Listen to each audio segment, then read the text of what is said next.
La France, à travers sa soi-disant communauté internationale, vient, au moyen de pressions sordides inimaginables, d'extorquer à l'UA une décision aux contours flous et assurément inapplicable. De toute façon, cette information continue de garder sa nature de clameur, elle qui a été ressassée sur la simple base de la certification de Choi, un monsieur dont la parole est au-dessus de celle des observateurs et des experts, une autre forme de coup d'État. À bien y regarder, c'est juste une façon de jauger aussi la capacité des Ivoiriens à défendre leur constitution, leur dignité.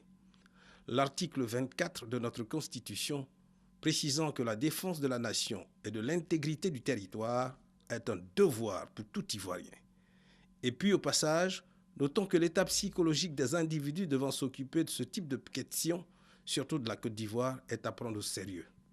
La crise de la Côte d'Ivoire a été confiée, sinon est confiée à des personnes essentiellement traumatisées par la division, la scission plus que cinquantenaire de leur propre pays. Ayant ce syndrome en eux, comment peuvent-ils rechercher l'union ailleurs?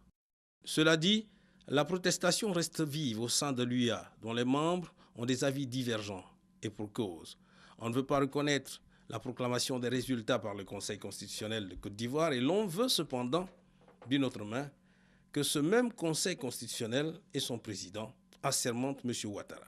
Proposition tout aussi indécente que profondément absurde. L'attitude de l'Union africaine est empreinte d'une grande sagesse, à bien y regarder.